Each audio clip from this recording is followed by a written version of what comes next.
Shionagata, thank you all for coming here. I'm glad to be with you, even if it's from a distance today.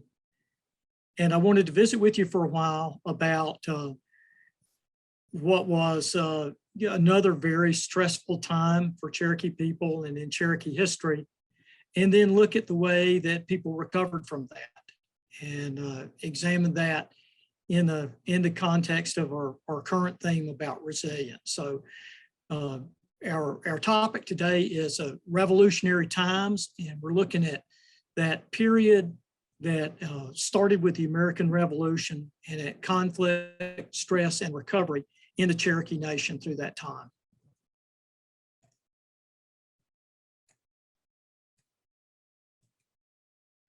So for Cherokee people, that period of the American Revolution and then the conflicts that spun off from that went on from 1776 right on through 1794. And that was a period of almost constant warfare that saw a lot of displacement of Cherokee people.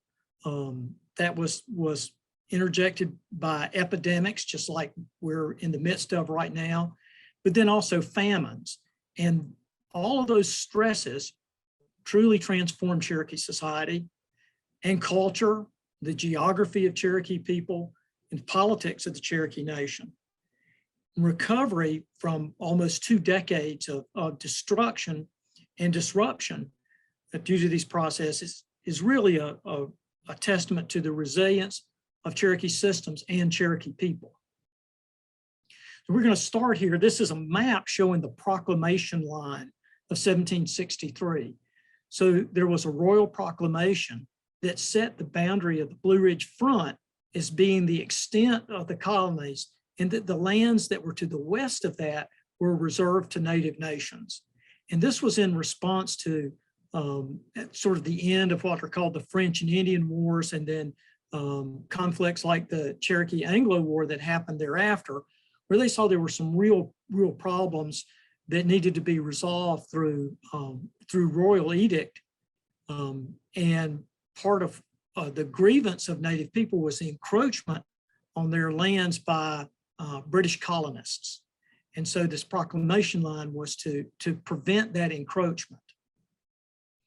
Just put into the modern geographic context, you can see that yellow line sort of shows where the proclamation boundary is. And most of the occupied Cherokee territory was to the west of that line. Only the lower towns of South Carolina was to the east of that boundary. So that boundary was an important, although kind of fleeting political boundary for the Cherokee people.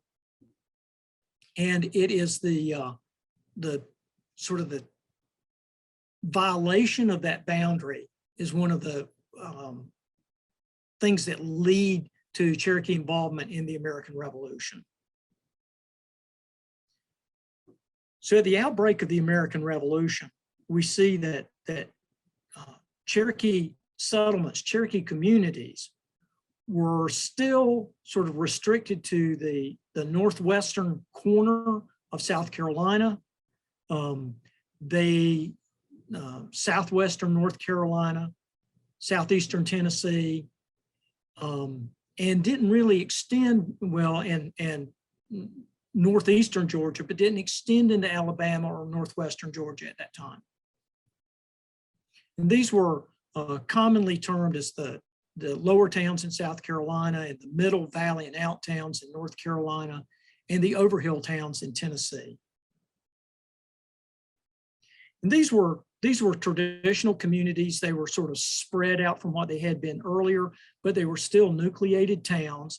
So each settlement group would have anywhere from 7 to 12 of these township clusters.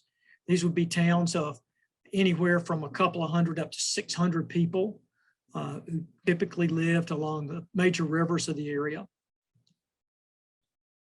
This is sort of what the edge of one of those towns would have looked like around 1770 in an artist's view of it. And you can see there's cattle walking around and horses walking around, because there had been numerous transformations, not only in Cherokee society, but in Cherokee material life and subsistence patterns over the 70 or 80 years of British contact that they'd had at that point.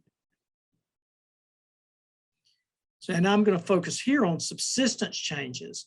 Of course, Cherokee folks were heavily involved in a commercial deerskin trade. And so lots of folks depended on manufactured goods that were produced largely in British factories. One Cherokee leader in the 1750s remarked on that dependence, and in which he said, when we were born, we were wrapped in an English blanket, and when we die, we are buried with an English spade. And access to those manufactured goods was primarily through the sale of deerskins, this deerskin economy, which had grown up through the 18th century, in which the British were very dependent on, because that deerskin was leather that was used for everything they were producing. That deerskin economy was really the sort of the backbone of economic activity for Cherokee people and for most other native peoples of the Southeast. But that trade had depleted deer populations around Cherokee towns. And so folks were going as far out as central Kentucky to get deer skins to trade, because there was less local meat entering these towns. But even by the 1750s, Cherokee families were raising pigs, slaughtering beeves. They had chicken and eggs. They moved around on horseback. And so these towns were increasingly looking, at least in terms of that kind of adaptation, like some frontier Anglo-American settlements. The other thing that went on is the traders who were resident in these Cherokee towns, they're making money selling deer skins, but one of the things they're trying to do is make more money. So they bring in livestock that they are raising in the Cherokee country and that Cherokees are raising for them, and then selling that livestock back in the low country again. So this gives Cherokee people an early familiarity with what's called woods ranching and the livestock trade. Cherokee women really had adopted all kinds of domesticates that were brought in from various sources, but brought in by Europeans. So, early on, folks had taken on peaches, which who wouldn't? And, but peaches come in probably in the 16th century. One thing I'm going to talk about here is sweet potatoes, which become a dietary staple. They appear in Cherokee country in the 1750s. By the 1770s, that's a major component of Cherokee diet. And we'll see in a little bit how that plays in. So back to the main story. So at before the Proclamation Line was declared in 1763, here's the sort of the boundaries of Cherokee Nation in this always familiar Royce map. And you can see there hadn't been much territorial cession or territorial loss by 1755. But then there are multiple things that began whittling away on Cherokee country, agreements, land cessions that were official. So in 1768, in 1770, and this crosses the Proclamation Line, in 1772, and that's also an official cession that was negotiated. But then there was a massive cession in 1775, and that was not official. That was an ad hoc cession to a group of colonists, breakaway colonists, who wanted to take on this huge territory, which is primarily in Kentucky, but parts of Tennessee, Virginia, North Carolina. That's called the Henderson Purchase or the Transylvania Purchase. And that was negotiated with some elder Overhill Cherokee leaders who received a bunch of goods for that exchange, but it was highly controversial. That 1770s period, early 1770s, had already seen westward expansion across that Proclamation Line. And so this Transylvania Purchase threatened to actually legitimize that.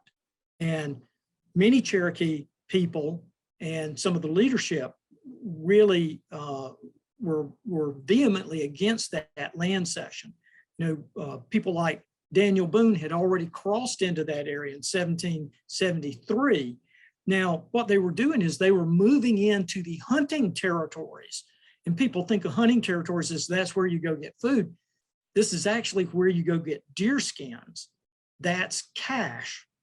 So people like Boone and his cronies have moved into the middle of the bank, and they're there specifically to rob the bank. They're taking the deer skins and selling them for themselves. And so this is a huge threat to Cherokee livelihoods. One young Cherokee leader, he was young at the time, the Dragon Canoe, reportedly told whites at the time of that Transylvania purchase, he said, "You have bought a fair land, but there's a cloud hanging over it. You will find its settlement dark and bloody." And as we'll see, that's very prescient. The outbreak of the American Revolution in 1775, and this is pushed by some of the same forces that we've already looked at, but the outbreak of that revolution brings matters to a head. Now, most of the elders and older Cherokee leadership were in favor of just watching to see what happened, remain neutral, because they remembered what had happened in the Anglo-Cherokee War when the Grand Expedition invaded the Cherokee country. But most of the traders who were married into Cherokee families were loyalists. And because Cherokees largely viewed these colonists as being these unruly troublemakers that wouldn't obey their father, King George, many of the young war leaders leaned toward joining in with the British. And ultimately, a violent attack on the superintendent of Indian Affairs, John Stewart, who was, by the way, an adopted Cherokee. This violent attack by the rebels in Charleston was really the straw that broke the camel's back for his Cherokee friends and relations, the displacement of the royal authorities there. Enter the Dragon Canoe. And of course, I had to bring in Wes Studi to be Dragon Canoe here, or stand in. I was kind of thinking about Kevin, but I didn't figure he was menacing enough, so we'll go back to Wes for that. But just this image in mind of this resolute, strong leader. Dragon Canoe travels down to Mobile, which has not fallen to the Americans at this point. This is in early summer of 1776, and meets with leaders like John Stewart's brother and some other British leaders, and asks what he can do to join the cause to help the crown hang on to this property and sort of quell these violent and unruly children, as they called the colonists. And even though they were really told to hold off until British troops arrived in the South, the Dragon Canoe, and with a whole coalition that he pulled together, along with loyalist traders, began carrying out raids on the illegal settlements that were in Virginia and Tennessee and Kentucky and South Carolina and Georgia. And this they saw as a police action. They were trying to suppress rebellion, and they were also trying to push people back across the Proclamation Line. Now, these parties, and we've got Mike Crow here with the Slave Road,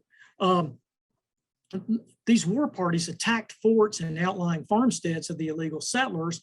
They killed a bunch of folks, and they took a lot of hostages because those were negotiating points.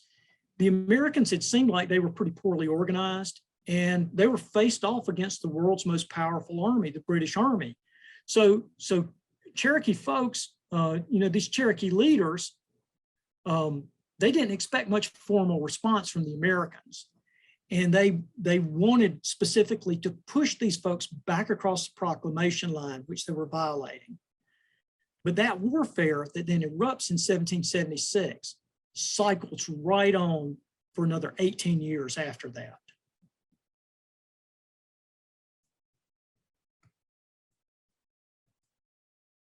As I said, you had attacks on stations, Coney Station and various other stations along this borderline, this border country. And then the Americans respond. So because the British were primarily focused on the Northeast, the Southern colonists sort of had their hands free after they repulsed a British attack on Charleston to respond.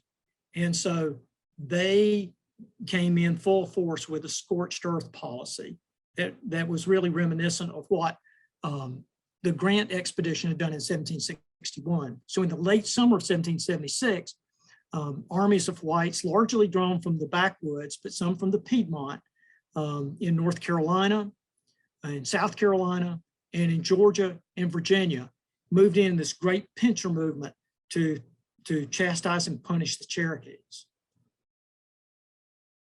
Their mission, as directed by the South Carolina governor and other governors, Henry Drayton said, it's expected that you make smooth work of this, that you cut up every Indian cornfield and burn every Indian town, that every Indian taken shall be a slave and the property of the taker, that the nation be extirpated, that the lands become the property of the public. So he was talking about full outright conquest and enslavement of Cherokee people. And he said, for my part, I shall never give my voice for peace with the Cherokee Nation upon any other terms than their removal beyond the mountains. And we see this become set as policy. So these armies move in to attack Cherokee people at their town places. In July, the Georgians attack. They go to the towns on the Chattahoochee and the Tougaloo. And then in September, the South Carolinians come in from the south and the North Carolinians come in from the east to attack the lower towns, and then the out towns, the middle towns, and the valley towns. Ultimately, these guys, well, many of these guys had actually been in the Grant expedition, so they had a familiarity with the country, they knew where they were going, and they knew what approach they were going to take. Unlike Grant, who was trying to get the Cherokees into peace negotiations using warfare as his tool, these campaigns in 1776 were aimed to utterly annihilate the Cherokee people.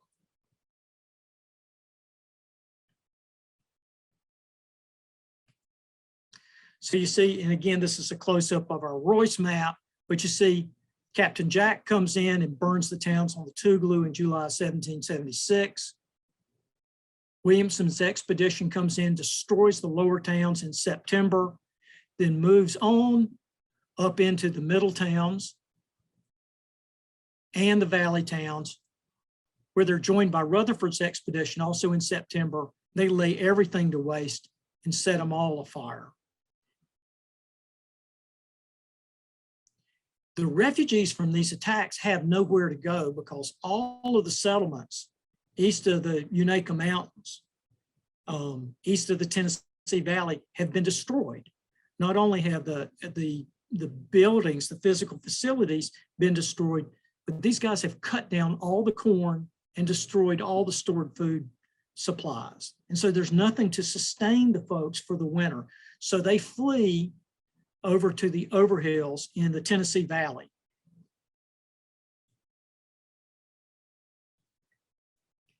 So these American expeditions had cut off all means of support for the people in the lower, middle, out, and valley towns.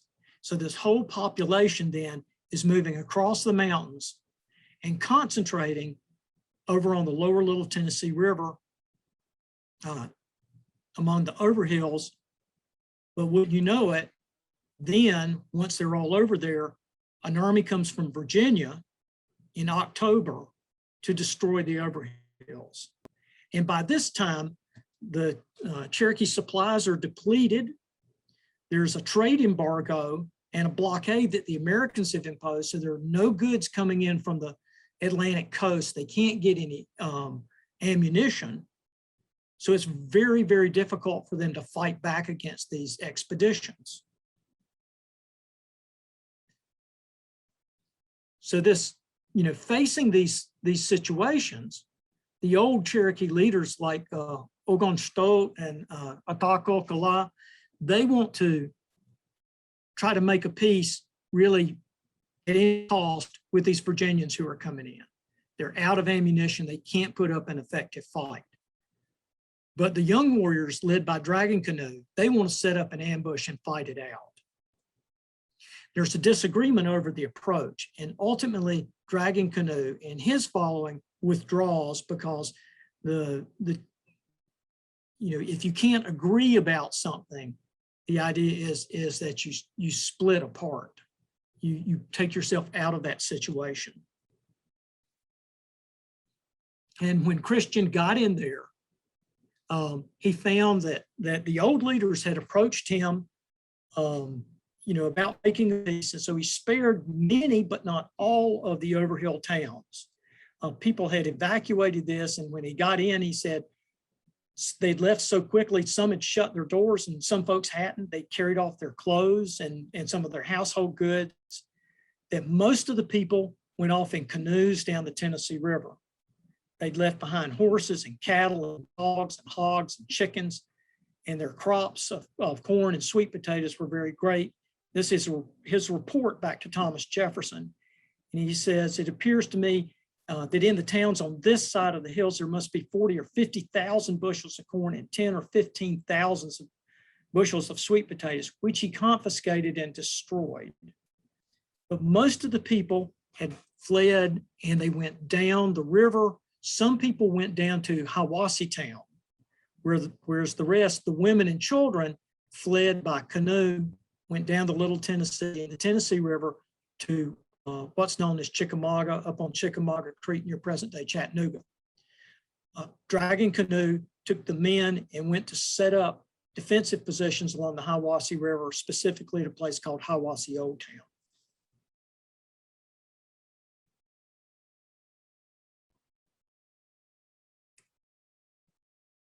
So we've seen at this point that these expeditions had come in 1776, driven everybody to the Overhills.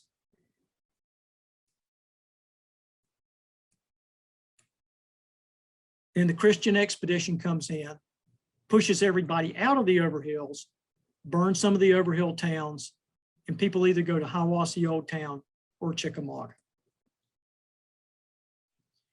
After those invasions of the Cherokee country, Cherokee leaders then sued for peace with North and South Carolina, Georgia, Virginia, and in sessions of 1777, they lost almost 5.3 million acres, including almost all of the old lower towns in South Carolina. Now, the Chickamauga faction of Cherokees, these people who had taken up residence on Chickamauga Creek and nearby, that were led by dragging canoe, they refused to recognize the validity of these treaties and these agreements. So you see in 1775, here's the extent of the Cherokee territory, the loss marked in black. And then 1777 whittles away this much more of that country.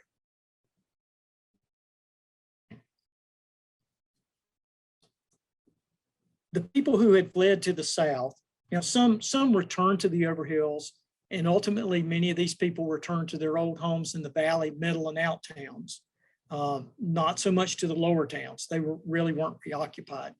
But a large contingent of people stayed with the dragging canoe in these new towns down near present-day Chattanooga, and that becomes the center, the hub of resistance against American expansionism, and the place from which they supported the British cause over a period of over a decade and a half. Those repeated raids that we see thereafter on the Overhills and middle and valley towns eventually pushes more of the Cherokee population into southeastern Tennessee, ultimately into northwestern Georgia, northeastern Alabama, and it's really driving people into areas that were previously occupied or at least claimed by Muskogee people and Cusata people. And repeated destructions of the settlements back in the main part of the old Cherokee Nation and the loss of personnel during these attacks was incredibly disruptive. And that left a trauma that really continues for generations. And I want to look now at one specific example that I have some personal experience with. So the Revolutionary War and how that comes to a place called Hiwassee Old Town. Hiwassee Old Town was the place that the dragging canoe had taken his warriors to, and later it becomes the northernmost of the Chickamauga towns. Here it is located on Stewart's map from the 1760s, and it's sort of all by itself down on the Hiwassee River. It had been in the early 18th century an Overhill town, but it was probably abandoned due to the smallpox epidemic in 1738. It was reoccupied in 1756, but wasn't a very big settlement until this mass of refugees comes in 1776 and sets up a major town at that location. That town then plays an important role in that 18-year conflict with the Americans. It's either a staging ground or a stopover for Chickamauga Cherokees who attacked the American settlements from that base of operations. Here you can see it on this aerial view. It's right at the edge of the Appalachian Mountains, the Blue Ridge Mountains, just right in the edge of the Tennessee Valley.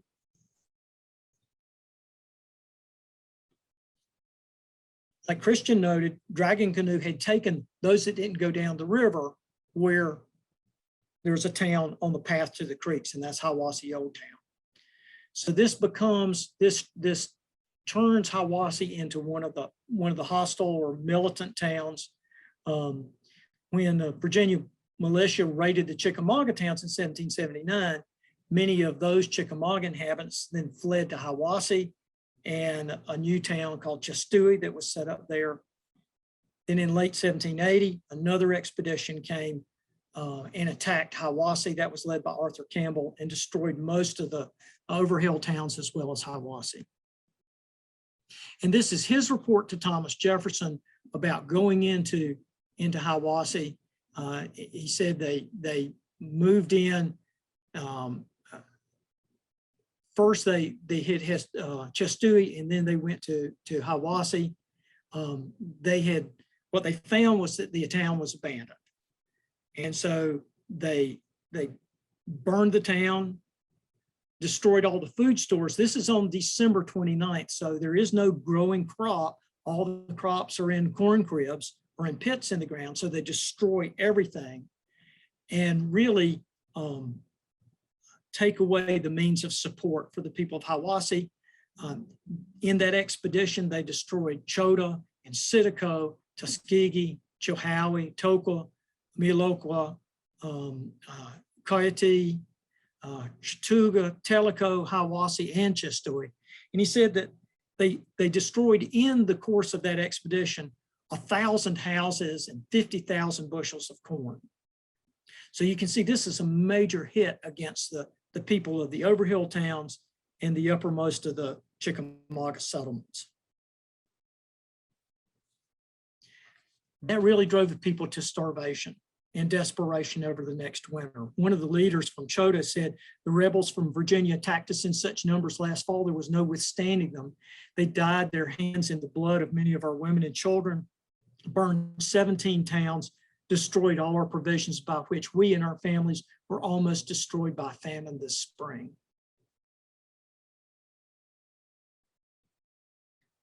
Then they get attacked again, in this next round in 1788, but this time it's an attack by a Tennessee militia led by John Sevier, and they find everyone in the town.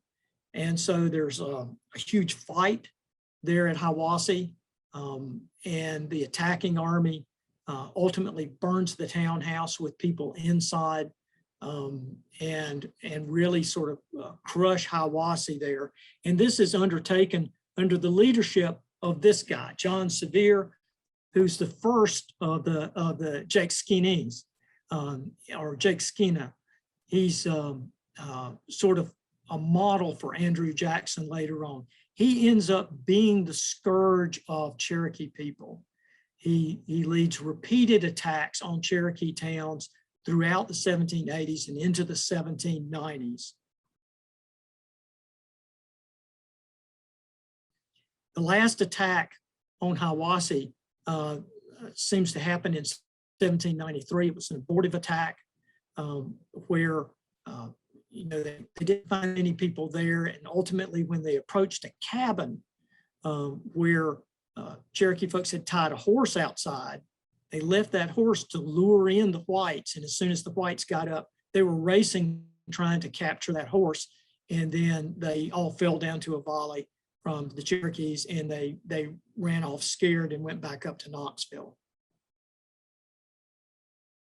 This is what that place looks like now. It's the site of a tree seedling nursery for the state of Tennessee. And in 1986 and 1987, we undertook some archaeology there in areas that would have been destroyed by the tree seedling nursery preparation. We were specifically trying to find traces of the town that was there during the period of the American Revolution. Here's what it looked like in 1985 before that tree seedling nursery.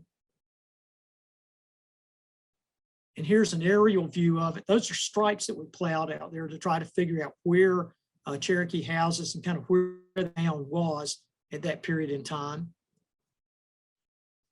And those areas are the places around houses that we opened up.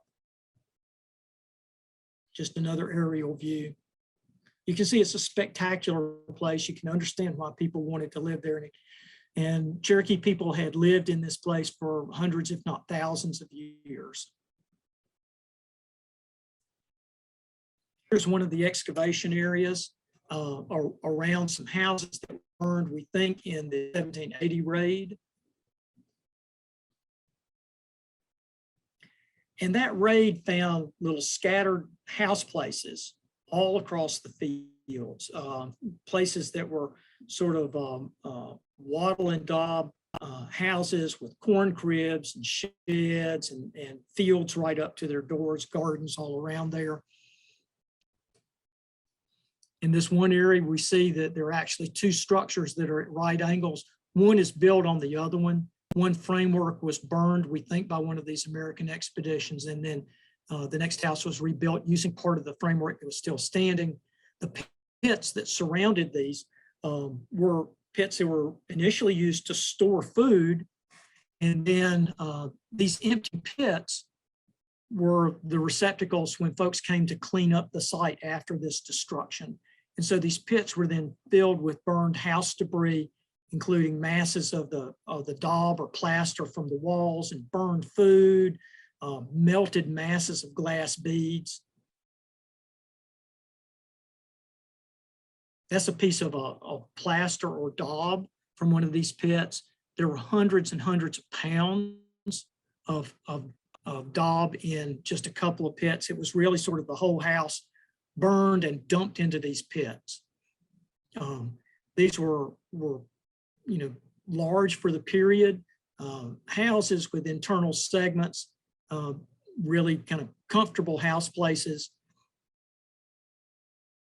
These had been, Hiawassee, they've been burned and then rebuilt in the same locations. So the pits had all sorts of household goods and things that people stored in their houses, including a set of shell shakers that were broken up and burned during this destruction and then dumped in these pits.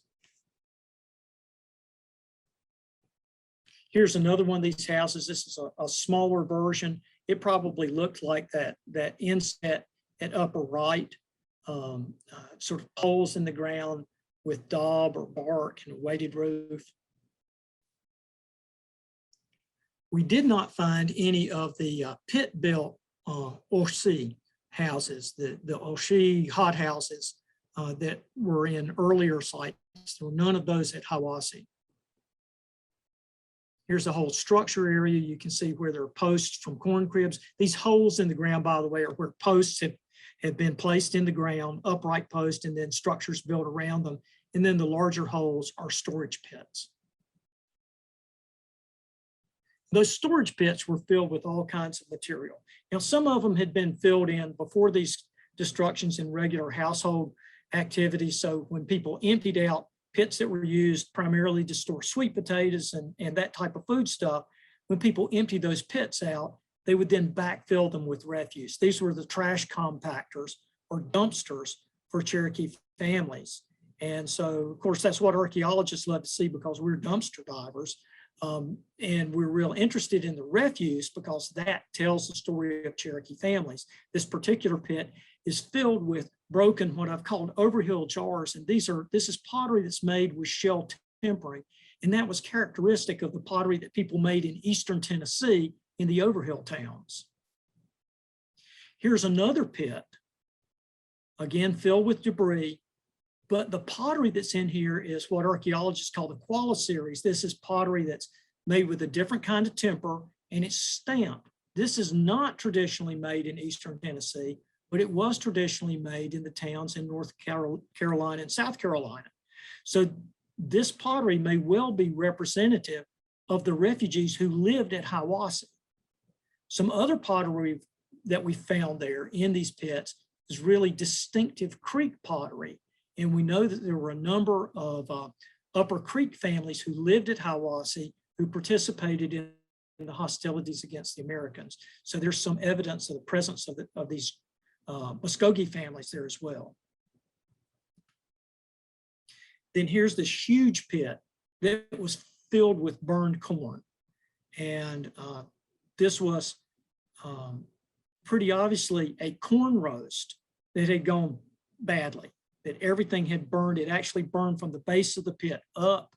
It seems to have been related, that much corn in one place at one time was probably related to some festival like the Green Corn Dance. And then the firing got out of control. Now, it may well be that that relates to Severe's attack on the town in the summer of 1788, because he attacked at the time of the Green Corn. And he may have specifically targeted Hiwassee for that time of the Green Corn to be able to find people there for that attack. So this may be evidence of, again, of one of those attacks. There was more corn in that pit than has ever been found anywhere else in the eastern United States in an archaeological context. The other thing that these pits had, some of them had, were things like this. These are butchered horse bones. They're all from one animal. And this really kind of tells the tale of what goes on at Hiwassee. Normally, Cherokee families did not eat horses. They valued horses as there was even a dance, a horse dance, and these were valued possessions that people did not eat. There's no evidence for them eating horses except under times of extreme stress. So, for instance, Henry Timberlake noted that in 1760, the lower towns had been so distressed by the Montgomery expedition that they were obliged to live many months on horse flesh. So it's only under extreme conditions that folks are butchering horses and eating horses. And we see that disposed of in a pit there at Hiwassee. So again, more evidence of the kind of stress that people were enduring in that starving winter. This is a storage cellar that was under one of the houses, and it was filled with charred sweet potatoes. These actually were accidentally burned along with the house, and that may be another indicator of the destruction of the village in 1781 or in 1788, but more likely 1781, when all the food stores were put away for the winter.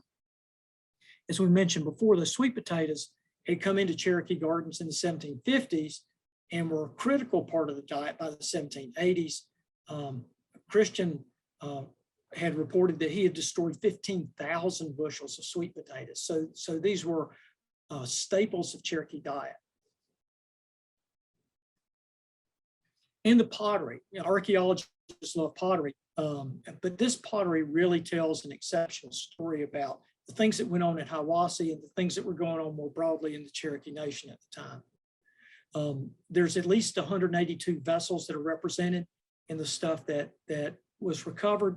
And half of that material are types that are usually found in Eastern Tennessee, but the other half of it is the types of pottery that's found in Cherokee sites in North and South Carolina. And so that really sort of lets us see this phenomenon of these refugees who have been driven out of the lower and middle towns, valley towns, into the overhills in 1776. And then driven out of the overhill settlements later in 1776 down to Hiwassee Old Town. And some of those folks apparently made blended forms of pottery. So what we're seeing here is a pot that's made with sort of a typical overhill decoration because they made pots that were plain and burnished, not stamped like the folks in North and South Carolina. But it's not tempered with shell the way Overhill potters would do. So this really sort of looks like Lower Towns potters making vessels that looked like those of their Overhill hosts. I guess, you know, when in Hiwassee, do as the Hiwassee people. And these are some of the rims from these vessels. This type of notched rim form is found all over the Cherokee world. It's something that all Cherokee women knew to put on their pots. And so that was common practice. And that's what sort of links those two pottery traditions together. There's also trade goods that show up there at Hiwassee, but not many, not like you would see in the Overhill towns from the lower Little Tennessee River, where at places like Chota, there are just abundant manufactured goods everywhere. They're really sparse at Hiwassee. And that's probably because of that long-term trade embargo, that blockade that Cherokee people were suffering at the time that Hiwassee was really heavily occupied. The supply lines where Cherokee people had to go to acquire these goods had to go all the way to Pensacola. And so guns and ammunition, like this gun cock and the lead balls, those would have been particularly important for people during the Revolutionary War era. Here's some silver. The triangular thing at the bottom is a nose bangle. So people would have pierced noses and these little bangles that were there. And these are really characteristic of the 1770s and early 1780s. And then other more mundane goods like steel axes and brass kettles, olive grain rum bottles. Again, the scarcity of these goods really sort of speaks to that trade embargo that people were suffering at the time. So Hiwassee Old Town, and I come at this from an archaeologist, so I have to confess I'm an archaeologist.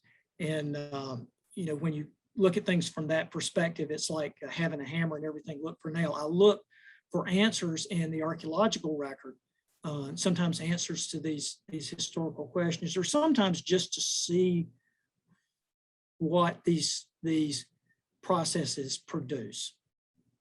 And what Hiwassee Old Town did is it gave us really one of the best views of a community that was set up in this maelstrom of the American Revolution and the Chickamauga conflict.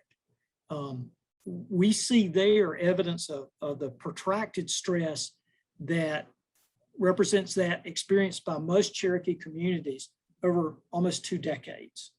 And that, as it turned out, would be a transformational period that ended really the traditional life in these communal villages. I'm going to jump forward because it would take days to tell the full progress of the Chickamauga Wars. But the folks first in the Chickamauga towns and then later in what are called the 5 lower towns, led by the Dragon Canoe, prosecuted war against the Americans really throughout the 1780s and into the 1790s very successfully. They took the war to the people in the Cumberland River Valley, to the people in Upper East Tennessee, and on over into, in some cases, into the Piedmont of South Carolina and Georgia, and into the edge of North Carolina.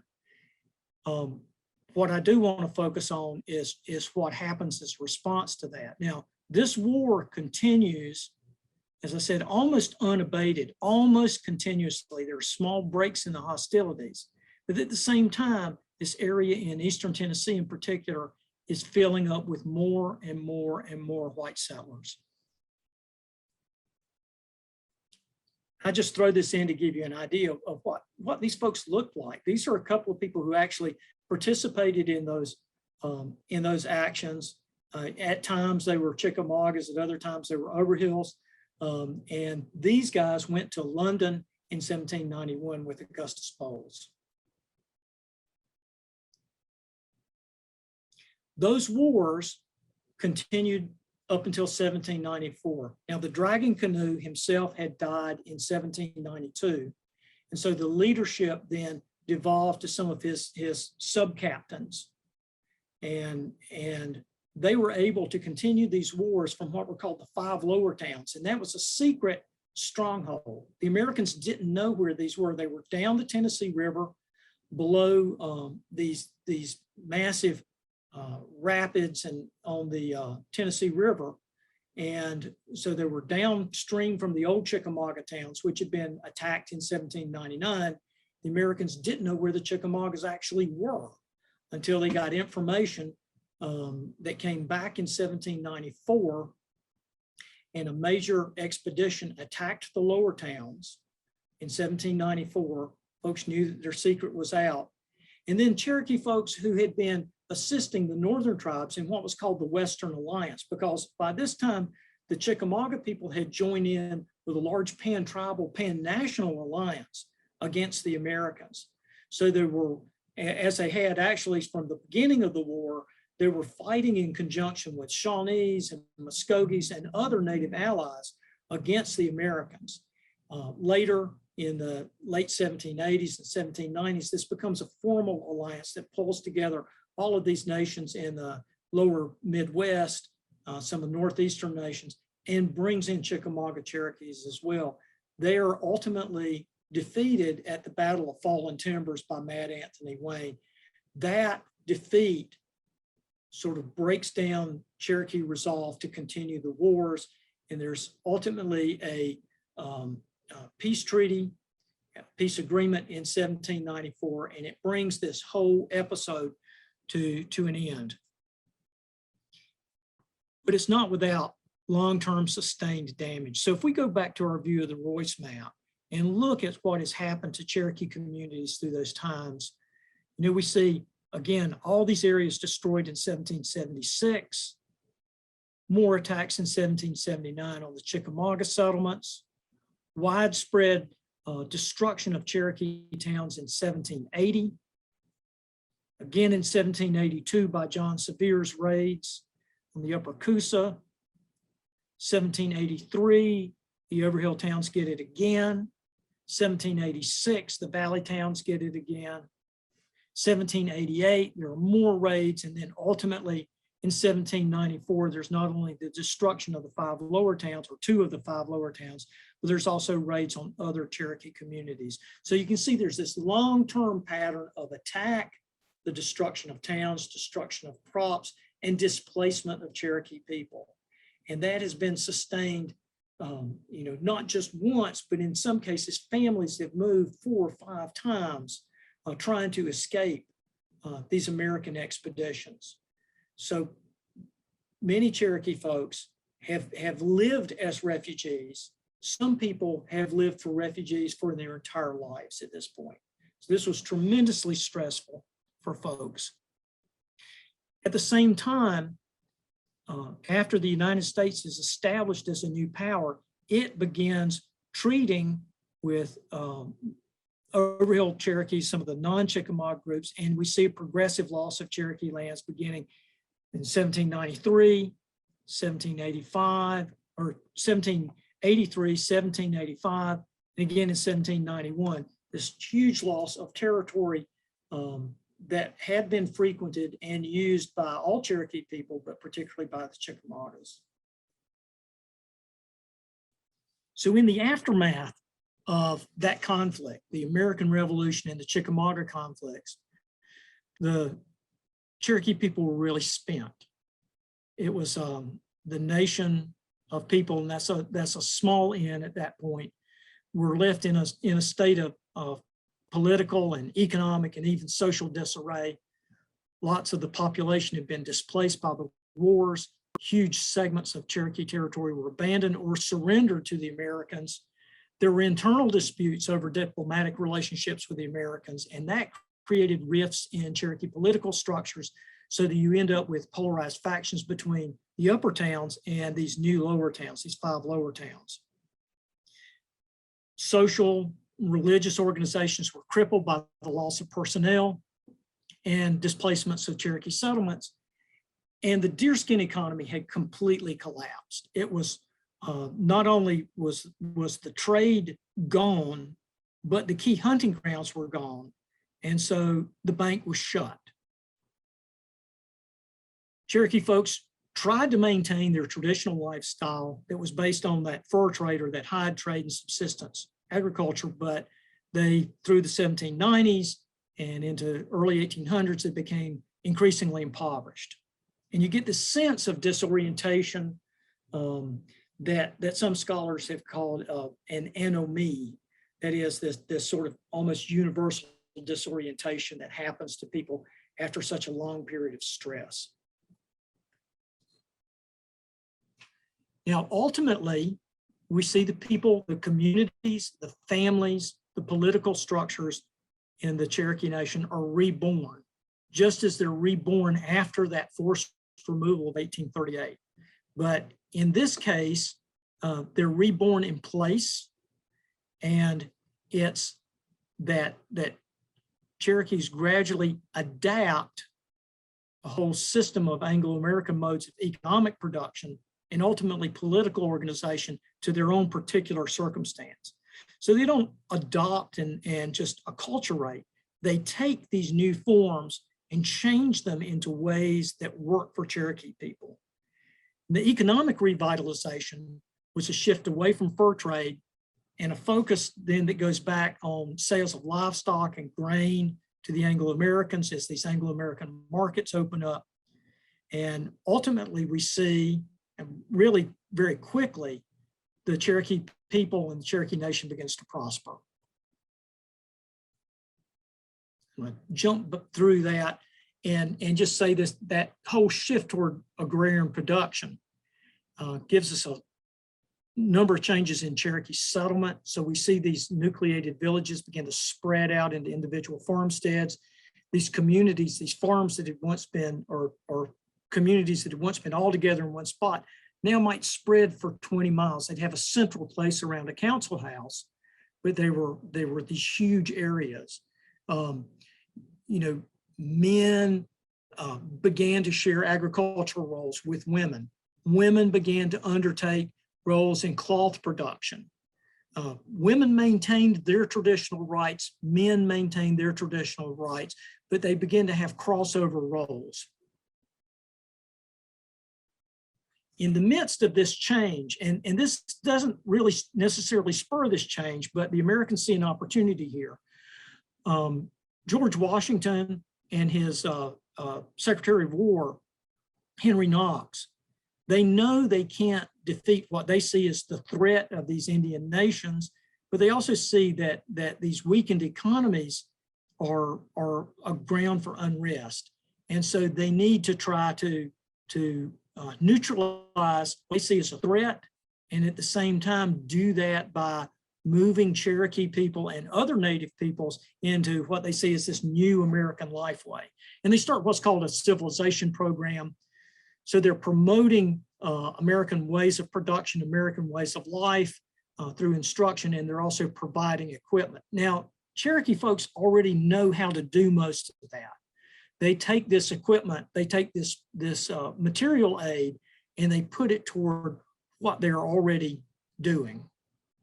So we see in the Treaty of Holston, this provision for agricultural equipment and industry education for Cherokee producers to move them into agrarian ways of life. But at the same time, this program was aimed to basically, as I've said, to neutralize the native threat, but mean that they didn't need as much land. They wouldn't need those hunting lands anymore. And the Americans wanted to take this over. So if they could wean Cherokee people and other Native people away from the hide trade into agrarian production, they could then move on with the acquisition of land, which they did. 1798, another major session, another major session, until 1806, there's this session. We see Cherokee people moving out onto these individual farmsteads. This is a view actually from Cherokee, North Carolina from 1890, but had you had a camera, you could have seen the same sort of thing in 1800. Women take up cloth production. They're growing cotton. They are producing thread and cotton cloth, which the men are then taking across the Mississippi and trading for horses with the Western Plains tribes and bringing back and selling for huge profits to American markets. Cherokee men take up plow agriculture, and this field agriculture had traditionally been the domain of women. Women let them work a little bit just to make the Americans happy, but the women really largely own the production of these fields. But much of the economic recovery comes from the entry of Cherokee people into livestock markets to feed the plantation systems of South Carolina and Georgia. Cherokee folks were already familiar with the production of cattle and hogs and horses, and they just began to swap this livestock out for the deer skins that they had previously gotten, and suddenly there's huge profits rolling in to Cherokee communities through the sales of livestock. That livestock trade then provides capital for entrepreneurs like James Vann, who expands into mercantile businesses and plantation development. These are the one percenters who move into the lifestyles of Southern planter class.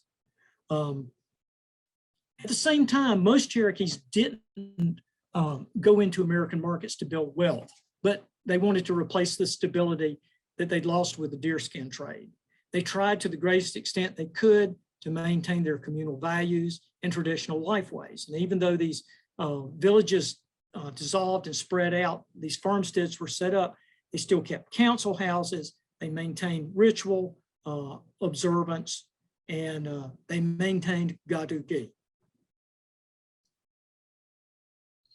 And so with that, before we move into some, excuse me, I've got to go back. And if any of you are familiar with Zoom, I had a window that covered this up, so I couldn't see it. But I want to talk with you about that recovery, that period of warfare, and the recovery from that warfare in terms of our theme of resilience. So how could Cherokee families and communities recover from those 18 years of destructive warfare? And largely it's because they already had highly resilient, strong and flexible structures in place, like the gadugi, the strength of their traditional towns and traditional town structures, and understanding that everyone was together as a community, that they would all hold hands until they fell down together. The other was the clan system, that embracing system. So if you were Cherokee, you belonged to one of 7 clans, which meant if you were displaced as a refugee, you always had kin people to go to. In any town, some of your clan was there. So you never had to be an outsider. You never had to be a total refugee. And so that clan system facilitated people recovering from those patterns of displacement. The inclusiveness that Cherokee communities and families exercised, they were able, throughout this period to incorporate all of these really sort of disparate people. They could work with the Muskogees, they could work with Shawnees, they could work with Anglo-Americans who were in their towns. So they had an inclusive pattern that they could build upon, and they were highly flexible. So, through time, as their lifeways had to evolve to these changing circumstances, they were not locked into a single system. And then they built networks and alliances, both traditional networks that they had long held and new networks, whether they entered into this Western alliance or ultimately they were networked with Anglo-Americans. All those things served them very well as they tried to rebuild from these periods. So with that, I'll end. Say wado, ski.